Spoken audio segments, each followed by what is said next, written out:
Hello, my beautiful friends. I am Laurel Bleeden Maffei with Illuminating Souls, welcoming you to this episode of Sleepy Bedtime Blessings, a podcast designed to help you rest, relax, and fall asleep, all while deepening in your connection with your beautiful team of angels who love you so. I am an angelic practitioner, a spiritual teacher, and an encourager of souls. And I'm also an earth girl. I'm also a person living in this complicated world that we are in. And so this podcast is an unlikely mashup of two of my favorite forms of self-care, connecting with the angels and also listening to sleep podcasts, which I do just about every night before I go to sleep or as I'm going to sleep. And so, if you're wondering what an angelic practitioner does, well, I have the best job ever. I'm in my 19th year, which is amazing, of doing this work full time. I offer one-on-one angel sessions, they're just beautiful and provide you with an opportunity to deepen in your divine guidance. It's not just about me giving you answers, because that's not what I do. Rather, we co-create a beautiful sanctuary where it's easier for you to connect with your guidance and your truth. And I might mirror some guidance and wisdom and encouragement for you. And you'll know whether or not it's for you, because there is a tuning fork within you that helps you connect. And the angels love to remind us that when we hear our truth, we know our truth. And there's something so powerful when we are connected with our deepest knowing. So angel sessions are just beautiful, and they're 1 hour and take place over the phone. If you're ever interested in scheduling one, just reach out. Usually I can get you in within a few days. I'm not one of these practitioners that books out months in advance. Truth is, that would stress me out. So I typically just book myself about a week out.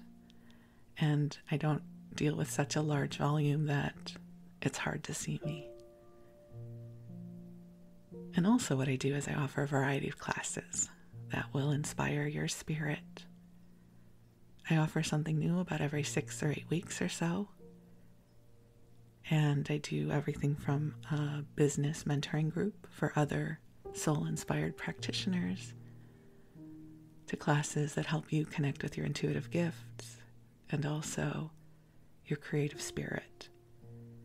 And all of this and more you can find at my website, illuminatingsouls.com, where you can also sign up for my mailing list. And then you'll be in the know of what I've got going on. And I also post regularly to Facebook. So lots of ways we can connect. But for now, we are here. When I say we, I mean myself and the angels are here to create a beautiful, sweet space where you can replenish and receive love and encouragement. So this podcast was born as a sleep podcast because I have been listening to them regularly, I don't know, for a long time, 6 or 8 years, I think. I think I started listening to them in 2015. I don't know that I was listening to them regularly, but I think I first indulged in my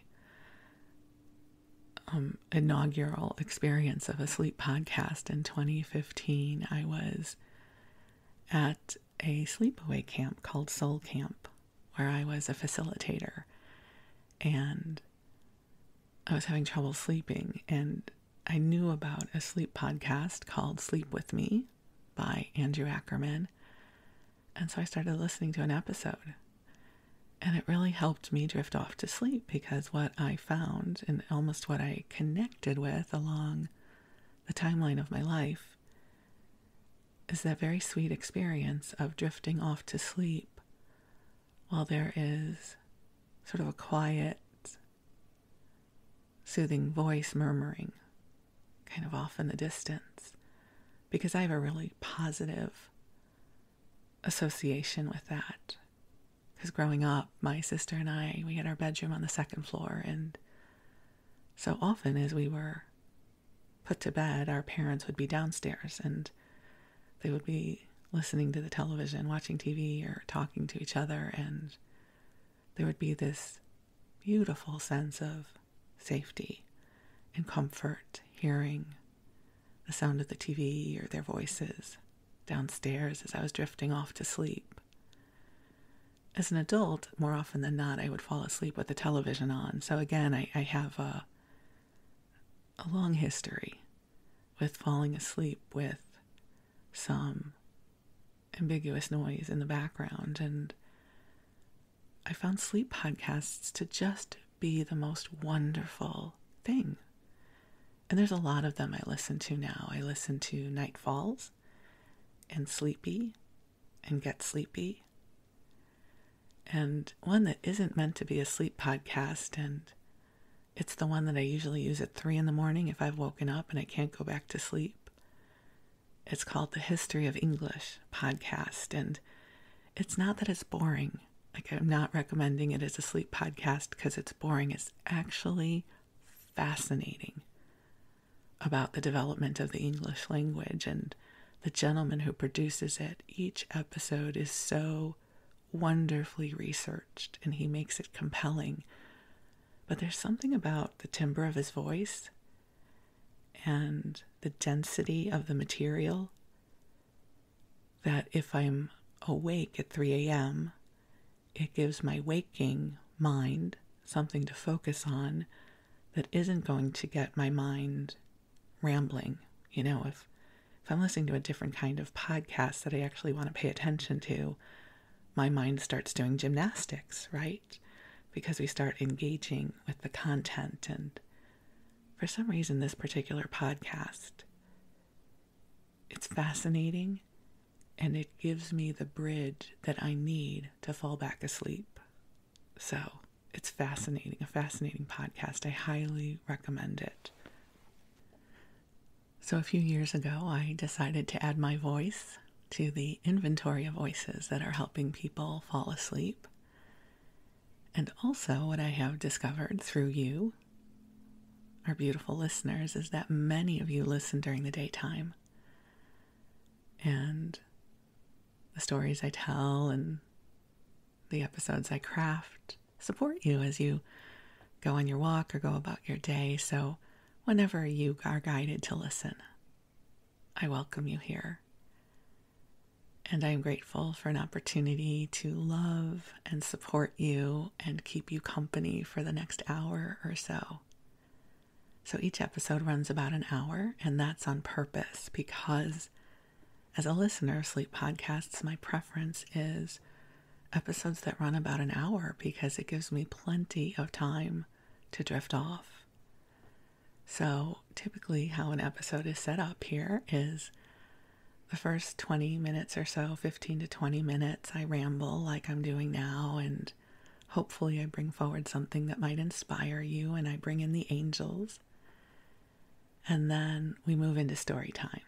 And story time runs about 40 minutes, and it can be anything from stories in my life, or we'll flip through an old TV guide, or something that's been in the public domain for a long time, or community cookbooks. In this episode, this is going to be a TV guide episode. And I know for many of you, these are your favorite episodes, and I've got a really, really good TV guide for us to flip through. So I'm looking forward to story time with you. But for now, we are in this part where I ramble, and hopefully I inspire you a little bit. And I bring in the angels who are already here. And I love sharing the angels with you because as I call them in, I also receive their love. And I've come to rely upon their love. Feels like the world right now has a lot of sharp edges. And it feels a bit more challenging to stay centered. because of everything that is happening, and you don't need me to tell you what is happening. You already know. You're a smart cookie. I don't know why I just said that. You're a smart person. Sorry, I think I'm a little punchy. I did not realize that until I told you you were a smart cookie. Apparently, I am punchy. It is early morning here. The sun is already up, and I have made the executive decision to record this in my pajamas. And I don't know why you need to know that, other than, for some reason, the episodes that I record while I'm still in my pajamas always feel more cozy to me versus if I'm up and showered and already dressed. I don't know, it just has a different vibe. So it's like we're having a pajama party right now. You know, we're underneath the blanket fort together. So we're whispering and telling each other our stories and probably eating some kind of, cookies or chips or something, slumber party style, blanket fort style. And so I invite you into the blanket fort with me. And you get cozy on up and snuggle on in whatever way works best for you. I'm a lots of blankets and lots of pillows sleeper. I love crawling into bed at the end of the day. I have really good associations with sleep time, so I'm fortunate in that. And so I love that feeling of getting a little tired and knowing that it's time for bed. And I usually go to bed before my husband. He stays up later than I. He's not much of a sleeper. He's been like that his whole life. And so typically I will go to sleep before him. And on the nights that he gets in bed before me, it feels like the earth has turned on its axis. I don't even know what to do. It feels like there has been a rip in the continuum of life. So just a little bit of insight into my sleep cycle. A lot of times I wake up at 3 a.m. and that's when I turn on another podcast like The History of English, because I figure if I don't go to sleep, at least I'm really entertained and educated. The History of English is fascinating. If you're looking for a really good place to start, because there's a lot of episodes, he has 3 episodes from a few years ago called The Great Vowel Shift. Fascinating stuff. Highly recommend it. And then we're going to go just in the other direction with our story time with a TV guide. So he's teaching us about the history of English. And I'm going to talk to you about 1978 television. We all have our roles in this world, right? I have surrendered to mine. So for now, let's spend a few minutes with the angels, our beautiful angels who love us so. So I'm going to invite them in to join us. So let's just take a few deep breaths in and out as we gently call ourselves forward into the heart of God. And beautiful angels on high, I invite you to join us here. And I ask that you infuse this broadcast with waves of love in service to each of our beloveds listening to this broadcast. I ask that you bring in waves of healing, upliftment, inspiration, and light, helping us remember who we are as divine beings, having human experiences. Angels, I ask that you help lift us up above the noise so that we can see through the eyes of love. I ask that you help lift any burdens, any heaviness we're carrying, especially that which does not belong to us, clearing our energy field through the heart of God. And dear ones, just imagine, if you will, that the room that you are in, the space you are in, is being filled with a soft pink light, filled with love that has been calibrated just for you. That your angels are aware of your journey. They know what is transpiring, and they know what is in your heart. And so they are bringing you this love that has been calibrated for what you are moving through in this moment. No matter when you listen to this broadcast, this love will join you in live time. And so just breathe and know that the love is flowing to you. And if you have any prayers and intentions you wish to share with the angels, I invite you to bring them into your heart, knowing that they are receiving you with love. You are so very precious in this world. You are a blessing of love and of goodness and of kindness and light. So just breathe and let the love find you where you are. And I don't know about you, but I am craving so much of this light right now. I don't have a lot of energy to do in the world. I have just enough energy to be. And so coming into these intentional energy fields that are being cultivated to receive love is so supportive. As I record this, it is the end of May of 2024, and we are just entering our growing season here in Northern California. So my husband loves to garden, and he loves to grow tomatoes. And he loves to grow tomatoes mostly because I love tomatoes, and he's that kind of person who grows the things that I love. I'm so lucky. And so every night he goes out and he tends to the tomatoes and he waters them and he nurtures them. And so in this metaphor, we are the tomato plants being nurtured and watered and tended to as we continue to grow and blossom and come into the next phase of our experiences, just as our tomato plants are starting to blossom and grow taller and stronger, and they are responding to the light, the sunlight and the water and the nutrients that are flowing to them. And I affirm the same is happening for you and for me too, that we are ever evolving beings and we are being nurtured and loved in the exact right ways that we need right now. So just breathe. Say hi to your angels. Hi, angels. Hi, everybody. Hi, angels. So glad you're here. And then hear them saying hello to you back.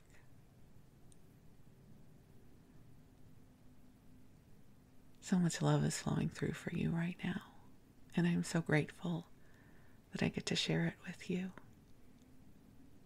So my beautiful one, you just bathe in the love. You just bathe in this moment filled with light for you, filled with prayers for you. And you go ahead and rest. And while you rest, we're going to move on into story time, because I'm really looking forward to this story time with you. So as I already promised you, this is going to be a TV guide episode, because I'm a TV baby. I grew up watching television. It is part of the vernacular of my life. I don't watch as much TV as I used to. I think my attention span has been eroded, probably from watching too many TikToks. I don't know how good that is for my attention span, but I used to watch so much television, especially as a kid. TV was this window of escape, of entertainment, of connection, of intimacy, which sounds strange, but a lot of these characters would become part of our extended experience of the world. So this particular episode is from September 23rd to the 29th, 1978. To set the stage, I am 16 years old I was like a 16-year-old who knew everything about the world. I think I must have been a very hard 16-year-old to parent because I wasn't having a very easy time being 16 years old. I just probably gotten my driver's license, and my parents would let me take the car, which is amazing. I had great parents, by the way. And I bought this TV guide off of eBay recently because I saw the cover and I knew at once this would be something we could all relate to. So I'm going to give you a little preview on who is on the cover by sharing with you the words to the theme song, which you're going to recognize, I would imagine. I'm not going to sing it because I think my singing could be disruptive to your potential sleep. So it's going to be like spoken word, right? Like a poetry slam. I'm just going to start with the first sentence of the lyrics. Is it a sentence? The first stanza of the song? It starts, "Who can turn the world on with her smile?" Do you know what it is yet? Who can turn the world on with her smile? Who can take a nothing day and suddenly make it all seem worthwhile? Well, it's you, girl. It's you, girl. And you should know it. With each glance and every little movement, you show it. Love is all around, no need to waste it. You can have the town, why don't you take it? You're going to make it after all. Isn't that a beautiful message? And do you know who's on the cover yet? Mary Tyler Moore. Of course it's Mary Tyler Moore.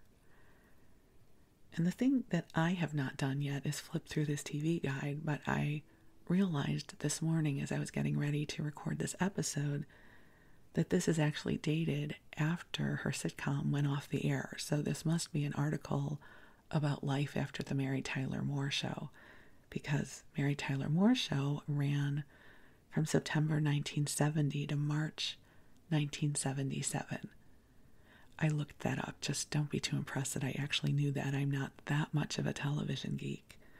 So this is coming out about 18 months after her sitcom ended. And something I didn't know until I looked it up was the season 1 of the Mary Tyler Moore Show had different lyrics, which will sound familiar to you, probably. How will you make it on your own? This world is awfully big, girl, and this time you're all alone.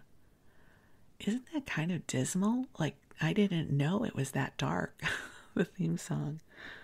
But then, right, they're going to perk her up. But it's time you started living. It's time you let someone else do the giving.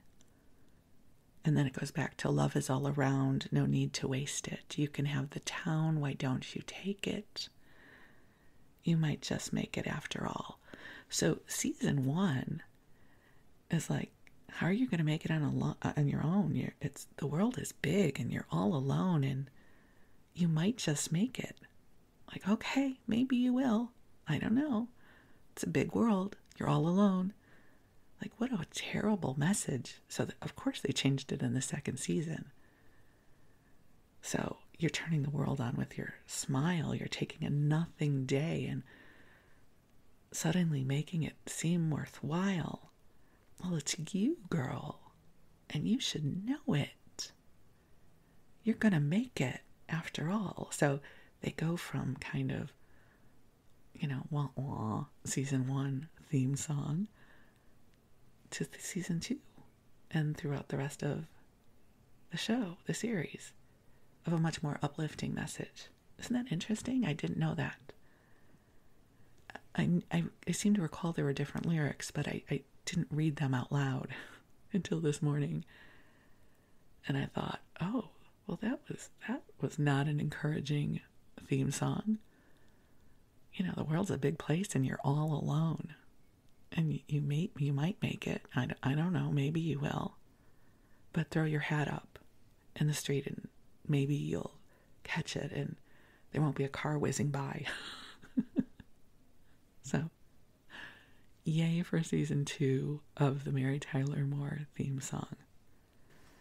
All right, so as we're flipping through the first pages of this TV guide, there is an article about the FCC and Congress and the regulations for television broadcast networks, which is interesting but kind of boring, so I'm not going to read that to you. And instead, we're going to go to an ad for RCA SelectaVision, because in 1978, VCRs were starting to be introduced to the market. And if for some reason you're a youngin, listen, like Beverly Hillbillies, if you're a young person listening to this, you might not even know what a VCR is. It's the initials stand for video cassette recorder, because in the olden days, well, first off, in the real olden days, you couldn't even record television, and you couldn't play it when you wanted to. You couldn't just watch a television show that you wanted to watch through Wi-Fi. You had to watch what was on the networks. And then this amazing invention called the VCR came out, and you could actually record a show on a physical tape. It was revolutionary. I don't think we got our first VCR in our family until the mid-1980s, maybe 1982 or so, or something. I only know this because I was a giant General Hospital fan, and I would not take a 2 o'clock class in college because I had to watch General Hospital. That may have just cosmically shifted the course of my life, because maybe, I don't know, maybe I missed out of a class or a teacher that would have changed my life if only I was not so committed to General Hospital. But that's amusing for another day. So here's the ad for the SelectaVision. RCA announces the SelectaVision Film Festival offer. Buy a SelectaVision video cassette recorder now at participating dealers and get 2 movies free. You're invited to go to the movies at your house. I mean, that was pretty freaking awesome at the time. With SelectaVision, the 4-hour video cassette recorder from RCA. So you could pick from the movies MASH, which would have been the movie, not the television show, The French Connection, Blue Hawaii, The Hot Rock, Fantastic Voyage, Ombre, Bus Stop, and dozens more. Or you can get the Ali Spinks fight. So that would be Muhammad Ali and Michael Spinks, right? So, movies and a VCR. I mean, that was phenomenal. Total game changer. And then there is an article about John Wayne called The Duke is Back. And just so you know, John Wayne is in active rotation on our television set because my husband loves Westerns. And typically I try to find television shows that my husband enjoys because he works a muggle job during the week, and I want him to have his escapism in whatever way helps him when he is home. So that might involve British mysteries. We are watching Midsummer Murders right now. A little vacation tip: never go to Midsummer. There's 22 seasons of, crimes happening there, so not a good place to vacation. But he loves that show, so we're watching it. And he also loves his Westerns. He's a cute guy. I love my husband. So anyways, John Wayne reminds me of my husband, not because he's like John Wayne, but because he enjoys John Wayne movies. There's also an ad for Geritol. I totally had forgotten about Geritol until I saw the ad. Do you guys remember it? It was vitamins for old people. So it would always be a joke that, it's the Geritol sect. It's the Geritol population, which meant it was all the old people. I don't even know what it was. So Geritol is America's #1 iron and vitamin tonic. So It's a high-potency iron and vitamin tonic with iron, thiamine, riboflavin. I don't know. The fonts are getting very small, so I'm not going to read the rest, but a little flashback of remembering Geritol, which doesn't exist anymore, I don't think. Then there's an ad for the Photomat stores. Again, completely forgot about Photomat. So Photomat was a chain of photo development stores back in the day when we had to develop our film, and they were also known for selling video cassettes. So this is an ad. It said video cassettes for prices as low as these from stores as close as Photomats. Wouldn't that be a blessing?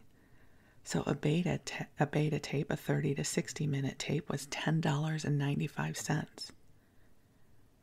A VHS, 60 to 120 minutes, was $14.95. A 60 to 120 minute beta was $14.95. And a 120, 240 minute VHS was $20.95. It says, "Rejoice, all you with home video tape recorders. Now the same convenience little Photomat store that revolutionized picture taking is doing it to videotaping. For starters, think of us as major brand blank cassettes." Well, I'm not going to look it up, but I can only imagine, with adjusting the rates for inflation, $20.95 for a single VHS blank tape was a lot of money in 1978. I mean, it's a lot of money now. I mean, I can only imagine how expensive it was then. It was definitely a time for the early adopters who had discretionary income, disposable income to spend on their electronics.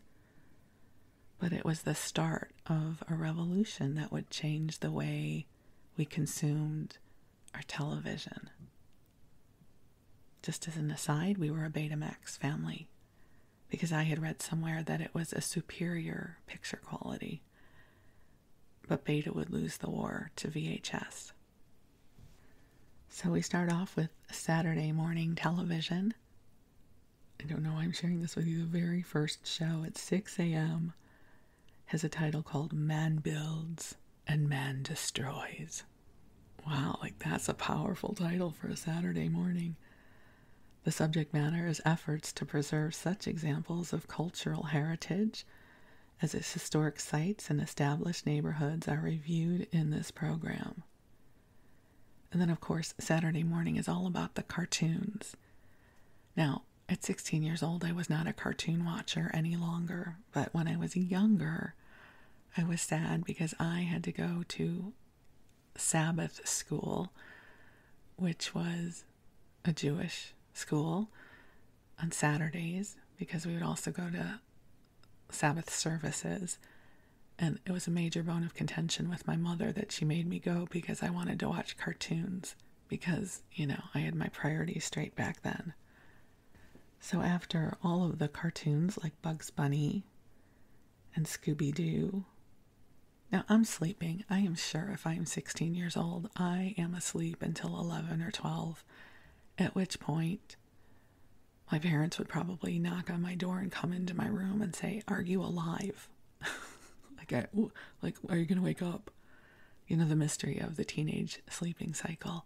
Again, if I'm 16 years old and it's September, I now have my own room because for my 16th birthday, my father built out our back porch into this little room for me. So I didn't have to share a room with my sister anymore. So I had my own room. And so I'm sure I was sleeping. And then on Saturday, during the daytime, it was all about sports, which was horrible. It was a wasteland as far as I was concerned about anything to watch on television. College football, not going to watch it. And again, if I'm 16 years old and it is September on a Saturday, I can pretty much guarantee you I'm with my girlfriends. And we are either at somebody's house, we're at a restaurant, or we're at a shopping mall, because basically at 16 years old, that's all you do. That's all we did. Maybe you did actually cool things with your life. We were eating, playing guitars. I didn't really play, my girlfriends did. Going to malls. Like that was a whole thing, a whole day. So I'm sure I was not home for television. But let's shift over into prime time Saturday night. Again, I don't know if I would have been home. Maybe I would be at the movies with my girlfriends. At 16 years old, I was very friend-centric. But still, I've watched these shows. So at 8 o'clock, Rhoda is on. In this 5th season opener, Rhoda and Brenda have a surprise for their father's birthday. But the surprise is theirs when they learned he walked out on Ida, their mother, played brilliantly by Nancy Walker. If you don't want to watch Rhoda, you can watch Chips, right? John and Ponch, the CHP cops. Always a good episode. A show that I don't recall called Carter Country with Victor French and Kenny Holiday. You can also watch Great Performances, which has the Pennsylvania Ballet performing a Balanchine Ballet Concerto Barocco, I think is how you pronounce it, which I never in a million years would have watched. But later on, when Mikhail Baryshnikov became a thing, I became obsessed with ballet because Mikhail Baryshnikov, right? Of course. Good Times is on, which I used to watch with Jimmy J.J. Walker. May have trouble with the loan shark he borrowed from to stage Thelma's elaborate wedding. He just lost his job. That sounds like a very JJ thing to do. And then there's a show that I don't remember called Apple Pie that is debuting. What's interesting is it has Dabney Coleman and Rue McClanahan starring. Well, I just think that's interesting. And if it's Saturday night, it's Love Boat time. Love, exciting and new. Come aboard. We're expecting you. Right? Theme song from The Love Boat. Seared into my brain forever. Julie's parents, played by Betty Garrett and Norman Fell, drop a bombshell on the cruise. They're getting a divorce. There's a lot of that going on in this Saturday night. First, Rhoda's parents. Well, they're not getting a divorce. Her dad just walked out. And then Julie's parents, played by Betty Garrett and Norman Fell. Okay, the next story arc on Love Boat for this evening is a pair of spirited adolescents, played by Melissa Gilbert and Jimmy Baio, Scott Baio's brother, discover puppy love. Oh. And then the third story arc is two self-righteous prudes, played by Dodie Goodman and James Coco, fall in love. I was always up for an episode of The Love Boat. And then on Saturday night at 10 o'clock, you're going to choose between Dallas or Fantasy Island. Now, by this point, we are all watching Dallas. Dallas has become a cultural phenomenon. And this is a rerun. Oh, it's the return. I'm sorry. It's the season premiere. Ooh, that's a big difference. Rerun versus return. So it's the return of Dallas, the season premiere. The feud between the Ewing and the Barnes clan continues into a second season as black sheep Gary Ewing returns to the fold, but to a hardly unanimous welcome.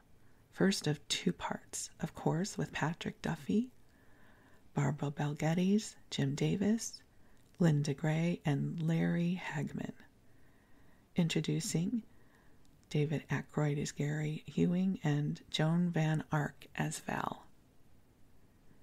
If you do want to watch Fantasy Island, though, the story arcs include a New York pickpocket and his partner in crime masquerade as a minister and his daughter. A man who hopes to keep his ex-wife from remarrying poses as a swashbuckling pirate. And I'm sorry, I think that's funny. And literally sweeps the bride-to-be off her feet. Okay, well, I would not be watching that. Oh my gosh. This episode has Sonny Bono, Diana Canova, and then 2 actors I don't know. Okay, probably, I'm sure I would have been watching Dallas, for sure. And then late at night, let's see, is Saturday Night Live on at this point? I'm looking for it. Oh, here it is. Richard Dreyfuss hosts, and so Richard Dreyfuss meets the Coneheads in a takeoff on Close Encounters of the Third Kind. Well, I'm sure that's funny. That was funny at the time. And let's see.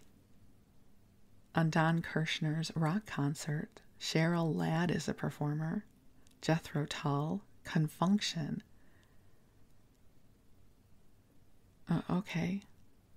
I would never stay up that late for that. And then there's different movies. There's Girl Crazy with Mickey Rooney and Judy Garland on at 4:30 in the morning, which I never would have been watching. So that kind of completes out our Saturday. Sunday morning, there's always a lot of religious programming, a lot of kind of docudramas, things, a couple of cartoons, but it's not a prime cartoon time. Saturday is really when the good stuff airs, and movies and things like that. But I'm not finding anything compelling to share with you about. So it looks like at 5 o'clock there is going to be a performance with Vladimir Horowitz, who was a pianist. So my parents would have wanted to watch that for sure. So Vladimir Horowitz performs Rachmaninoff's Third Piano Concerto as Zubin Mehta leads the New York Philharmonic in this live concert from New York's Lincoln Center. My parents loved classical music. They loved listening to philharmonics and symphonies and things like that, so I'm sure they would have wanted to watch that. There's an ad for something called Advent's Video Beam Television, life-size television. It looks like it's about a 40-inch TV, which really would have been revolutionary for the time. I don't remember anything about it or the technology. I'm sure it cost as much as a car, though. I mean, I don't know that for sure. I just mean, I would imagine this is a very costly piece of technology. And then there are 2 ads for programs that are going to be on Sunday night. One is Lassie, the all-new Lassie. And then this is why Mary Tyler Moore is on the cover. It's called Mary. It's a new show. So Mary Tyler Moore clowns, sings, dances, and lets loose with an outrageous troupe of inspired comics. An irresistible hour of entertainment starring Mary Tyler Moore with Jim Hampton, Judy Kahan, Michael Keaton, Swoosie Kurtz, David Letterman, and Dick Shawn. So she was doing a variety show.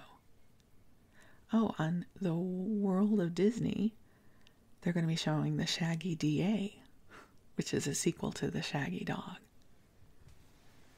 So for Lassie, The New Beginnings, it's a 1978 TV movie. It's a conclusion, so there must have been a part 1 the week before, with a rescue mission, of course, as Lassie races across rugged terrain to bring home Stuart Stratton to his nephew, who has been bitten by... Okay, well, you know what? I'm not going to finish that sentence. Okay, so Lassie is rescuing somebody, is really all you need to know. But then what I find fascinating is there's a huge ad for Battlestar Galactica, a special ABC Space Spectacular. So I don't know if this is just starting, if it's already been on the air. It says, pursued by alien Cylons, Battlestar Galactica, its men struck down by a deadly plague, is defended only by a heroic squadron of women warriors! Exclamation point. And the women warriors, this is an artistic rendering, are all profoundly voluptuous in skin-tight suits, because of course they are, because there would never be an unattractive squadron of women warriors. And so, of course, this is Richard Hatch, Dirk Benedict, Lauren Green, Jane Seymour, and Maren Jensen. So, I wasn't in love with Battlestar Galactica, but I watched it because I thought Richard Hatch and Dirk Benedict were cute. I'm 16. That's what's important to me. How cute is the cast? Really depends on whether or not I'm going to watch something. So I'm not sure how long Mary Tyler Moore's variety show lasted. It says that Carl Reiner is a guest, and she introduces the first and maybe last TV performance of the Ed Asner Dancers without Ed. I have no idea what that would have been. And she sings We've Only Just Begun. Or Battlestar Galactica. Or Lawrence Welk. Or Hee Haw. What would you have watched? I'm pretty sure we're watching Mary Tyler Moore in our house because of my parents. And then also on, and we'll read about it in a minute, All in the Family and Alice on Sunday nights. Or you could watch NFL football, which would have not been the choice in our house. But in case you're wondering, it's the New England Patriots at the Oakland Raiders. We are definitely watching All in the Family in our house. So in this episode, the Bunker's 9th season begins without Gloria and Mike. I think they moved to California in the series. But Archie, of course played by Carol O'Connor, has a new gripe. The smart-mouthed daughter of Edith's cousin, Floyd, played by Marty Brill, has been dropped at his door. 9-year-old Danielle Brisbois joins the cast as Stephanie. I don't really remember that. There's also a show called Struggle for Survival. Dramatic reenactments spanning 5 million years trace the origins of man's will to survive. I for sure would not have been watching that. Alice is also on this Sunday night. Serving a third year at Mel's Diner, Alice, played by Linda Lavin, is exasperated with son Tommy, played by Philip McKeon, who is now 14. So she takes Mel up on his boast that he can raise the boy better than she. Also on is Kaz, which I seem to recall my mom enjoyed. Ron Liebman plays Kaz. He's an attorney. So I seem to recall we would watch that in our house. And then just a bunch of stuff I would not want to watch later on Sunday. And then we come to daytime Monday. So I'm in school, much to my dismay. And something you should know about me is I hated school. I really, I mean, now that I look back, I realize how I've always had a difficult time being in places that I didn't want to be. That sounds so weird, but basically I would wind up kind of manifesting stomach aches so that I didn't have to go to school. And rare was the week that I would go to school 5 days a week. I would have my mom call me out sick, much to her dismay. She would get so embarrassed having to call the front office saying I was going to be out sick again, because I found school to be overwhelming because of, I don't know, all the people and feeling like I didn't fit in and all the things that I think can be really hard about having to be in a group social environment if we're not calibrated for such a thing. I've only really had full appreciation of how hard that must have been for me now that I'm older and have better understanding of my instrument. So there would be times I would be home during the day watching television, for sure, but maybe not this day. So our choices are Hollywood Squares. I was always up for a good episode of Hollywood Squares. Do you remember who's in the center square? well, especially if you're not from this country, if you're not from the United States, you won't remember. Paul Lynde, he was always in the center square. So we've got Lonnie Anderson, Elaine Boozler, Alex Cord, George Gobel, Rich Little, Larry Linville, of course, Paul Lynde, Rosemarie, Doc Severinsen, and Peter Marshall is the host. You can also watch a lot of great syndicated television, including Love American Style, Truer Than the Red, White, and Blue. Sorry, I just in my head started singing the theme song. Hold on, I'll come back. I'm back. $20,000 Pyramid with LeVar Burton and Adrienne Barbeau, with Dick Clark as the host. Ryan's Hope is on. I don't know if I'm watching Ryan's Hope at 16, but somewhere in this area of my life, I start watching Ryan's Hope, which was a soap opera on ABC. It was a half-an-hour soap opera that preceded All My Children, which was always on at noon. And I loved Ryan's Hope. I loved it. It was the first soap that I ever started watching. So, again, All My Children. And if I was watching syndicated stuff, there's Partridge Family. Always up for a good episode of the Partridge Family. In this episode, Henry Morgan plays an opportunistic motorist who turns a minor incident into a $500,000 lawsuit. Also on is Gilligan's Island. I've watched more episodes of that than I can ever imagine. In this episode, so wait, should we do the theme song? Just sit right back and you'll hear a tale of a fateful trip. Okay, I'm really embarrassed that I remember that, but I'm also proud. Can we be both embarrassed and proud when we remember something like that? In this episode, Gilligan and the skipper... Oh, wait, I don't have to read it. In this episode, Gilligan and the skipper have a chance to escape the island, but Gilligan messes something up, and they are stuck there forever. Basically, as every episode of Gilligan's Island, right? Okay, but I'll read it for real. Okay, it says, Gilligan and the skipper set sail on a raft to get help. Well, we know exactly what happens. They don't go anywhere. Maybe a gorilla gets on the raft with them or something, or maybe they're just about to get help and Gilligan pulls a string and the raft comes apart or something. And I just realized that I missed, in the morning, Mike Douglas is on, always a good talk show, and Sammy Davis Jr. is on, which 16-year-old me wouldn't have cared.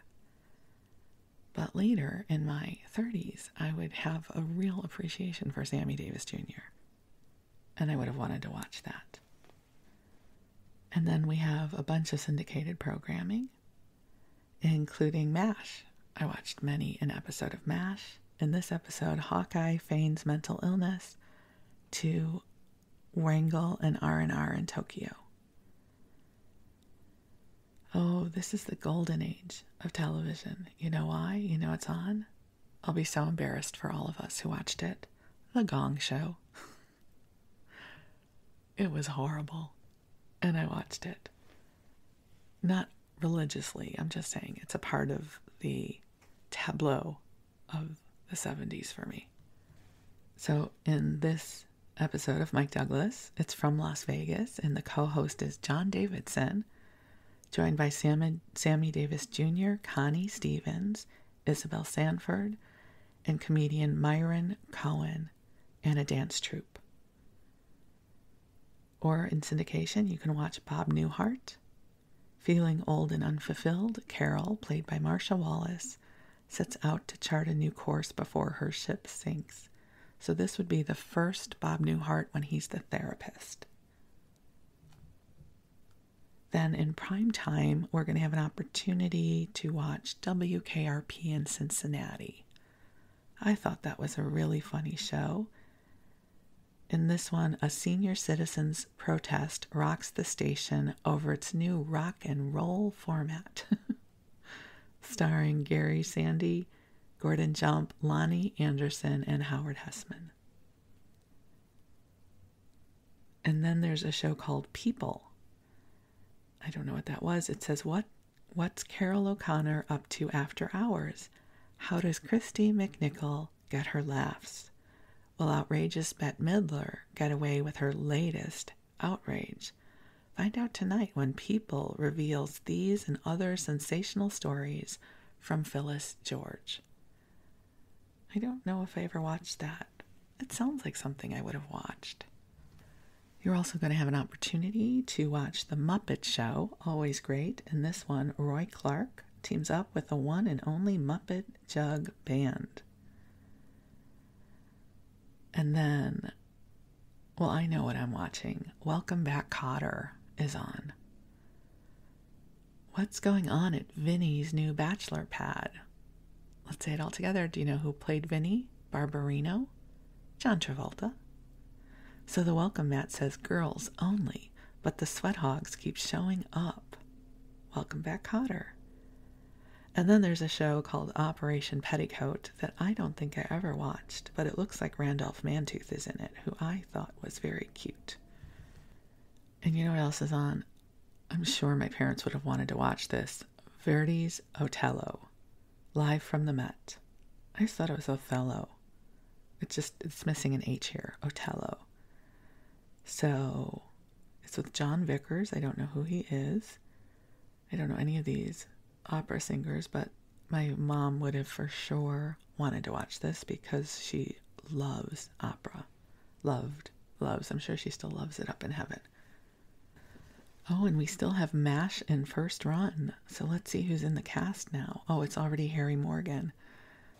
So McLean Stevenson has already left. So pushed to the brink by a breakdown in the peace talks, Hawkeye, of course played by Alan Alda, acts on his own to stop the war.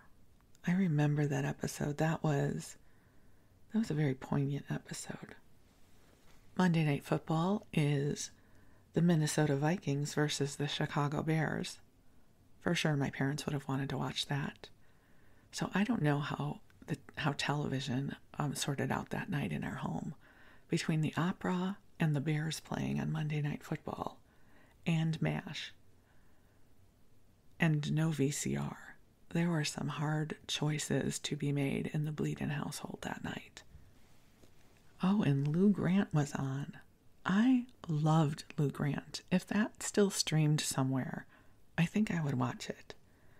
And so in Lou Grant, Lou Grant's character is now a newspaper editor, like a hardcore newspaper editor.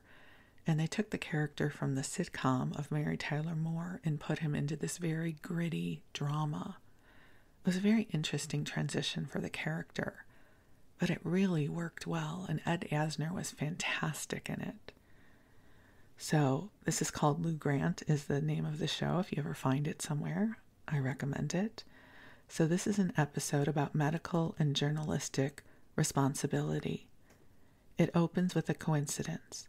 Just after finishing a story of the flow of illegal pills, reporter Joe Rossi, played by Robert Walden, witnesses a teenage girl collapse from an overdose.